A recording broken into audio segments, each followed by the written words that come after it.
사람들이 그냥 NGO 전반에 대해서 그냥 좋은 일 하는 곳 이렇게만 또 생각을 하다 보니까 그런 부분에서 또 약간의 이제 괴리감들이 있고 그러다 보면은 세상과 사람들이 바라보는 어떤 편견에 또 맞닥뜨리게 돼요.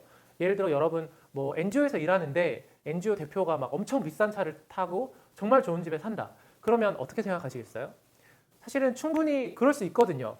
NGO에서 일하지만 굉장히 재산이 많을 수도 있고 자기가 어떤 형태로 돈을 많이 벌어가지고 자기의 삶을 잘 누릴 수도 있는데 왠지 NGO나 이런 분야에서 일하면 굉장히 막 가난하고 막 힘들게 살아야 될 것 같고 물론 당연히 이게 이제 누군가를 돕는 일이고 후원금을 받아서 하는 일이다 보니까 한 푼이라도 아껴서 더 그런 사람들을 돕는 데 써야 된다라는 그런 이해들은 또 충분히 이해할 수 있는 부분이기도 하지만 유독 이제 한국 사회는 아직 이런 부분에서 굉장히 보수적이고 NGO나 비영리 단체 또 국제개발협력에서 일하는 사람은 높은 보수를 받거나 좋은 조건에서 일하면 안 된다. 뭐 이러한 고정관념들도 있기 때문에 이런 부분들도 여러분이 좀 부딪혀야 되는 부분일 수가 있겠습니다. 그리고 이 NGO 분야나 국제개발협력 분야가 점점점 인기가 높아지고 있어요. 필연적으로 그럴 수밖에 없는 우리가 시대에 살고 있고요. 그런데 안타깝게도 굉장히 많은 분들이 이쪽 분야에 관심을 갖고 진출하려고 하는 것에 비해서 공급되는 일자리의 양은 굉장히 작습니다. 이 국제개발협력 분야 전체, NGO 전체를 통틀어서 고용할 수 있는 인원은 굉장히 한정적인데 너무나 많은 사람들이 지원을 하다 보니까 이제는 정말 유명한 그런 단체 같은 경우에는 웬만큼 정말 학점도 좋고 막 석사학위까지 나왔는데도 서류에서부터 탈락되는 그런 일들도 겪게 돼요. 그러다 보니까 이제 또 실망하고 이 분야에 이제 일하고 싶었지만 또 떠나는 경우도 있게 되는 것 같습니다. 그래서 이제 여러분들이 이런 전반적인 이 NGO나 국제개발협력에서 일하는 것이 이렇게 녹록지 않고 어려울 수 있구나라는 부분들을 좀 생각을 해주셔야 될 것 같아요. 그런데 이때 여기서 또 말씀을 드리고 싶은 것은 조금 더 넓게 생각하시면 좋을 것 같아요. 내가 꼭 NGO 활동가가 돼야만 남을 돕고 사람을 구하고 그럴 수 있는 것은 아니거든요. 여러분이 어떤 재능을 갖고 있는가에 따라서 전혀 다른 분야지만 제가 첫 번째 강의에서 말씀드렸던 넓은 개념의 국제개발 협력에 기여하실 수가 있어요. 예를 들어 여러분 최근에 오스카에서 상을 받으신 봉준호 감독님, 영화 감독으로서 너무나 탁월한 작품을 만들어서 사회 계층에 대한 문제라든지 불평등에 대한 문제를 전 세계 사람들이 깊게 고민해 볼 수 있는 기회를 제공했잖아요.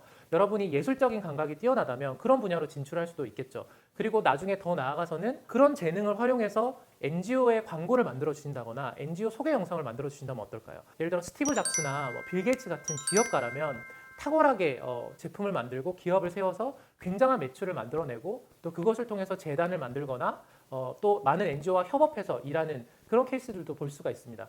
그래서 여러분이 이제 어떤 분야에 내가 재능이 있는지를 계속 고민하고 찾아가시는 걸 통해서 물론 꼭 NGO에서 정말 활동가로 직원으로 일해야만 직성이 풀리고 또 정말 그 분야가 맞는 분들도 있으세요. 나는 다른 막 기업이나 이런 곳은 태생적으로 나랑 안 맞아. 나는 정말 NGO에서 일하는 게 나는 좋아.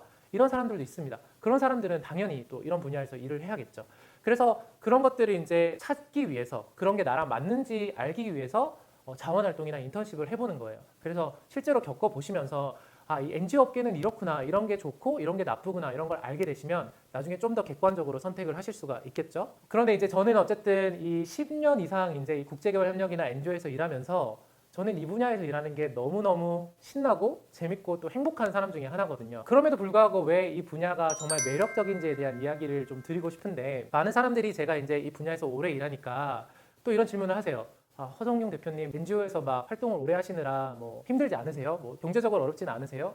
뭐 이런 얘기들을 많이 하시는데 저는 이제 이 분야에서 일하면서 충분히 많은 돈도 벌고 있고 정말 제가 이 NGO에서 일하지 않았으면 절대 배울 수 없는 것들, 만날 수 없는 그런 사람들을 이렇게 만나고 있고 저는 항상 이렇게 얘기를 하거든요. 저는 제가 행복하기 위해서 행복하려고 또 저랑 같이 일하는 사람들이 행복하기 위해서 이 일을 한다고 얘기를 합니다. NGO 분야에 이제 뛰어드는 사람들에게 보통 이제 뜨거운 가슴, 차가운 머리 이런 얘기를 하잖아요. 왜냐하면 이게 길게 보고 가야 되는 일이니까. 그래서 여러분의 그 고귀한 헌신된 자세나 사명감은 너무너무 저도 높게 생각하고 당연히 그런 부분은 이제 개발해 가야 되는 부분이기는 한데 저는 이 분야에서 일하시는 분들이 먼저 자기의 행복을 생각하셨으면 좋겠어요. 자기가 먼저 행복하고 지속 가능하지 않으면 절대 타인을 위해서 타인의 행복을 위해서 오래 일하기가 힘듭니다. 근데 결국 그러면 그 행복이란 뭐냐?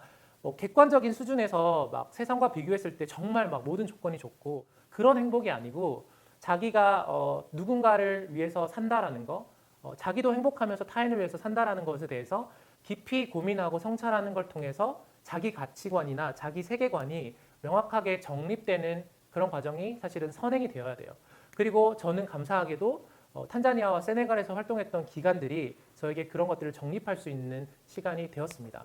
그래서 그런 부분들이 좀 잘 정립이 되면 나의 행복과 타인의 행복을 추구하는 것이 결코 상충되는 것이 아니라 함께 갈 수 있는 거라는 걸 아시게 될 거예요. 그러면 이제 그런 부분이 명확하시다면 이 분야에서 일하시다 보면은 정말 이제 이 NGO나 국제개발협력 활동을 통해서 막 사람들이 살아나고 사회가 바뀌고 사람들의 인식이 바뀌는 그런 보람들을 하나씩 하나씩 이제 경험하실 수 있을 거고 정말 어디서도 만날 수 없는 진짜 천사 같은 사람들 그런 사람들이 또 이 분야에 많더라고요.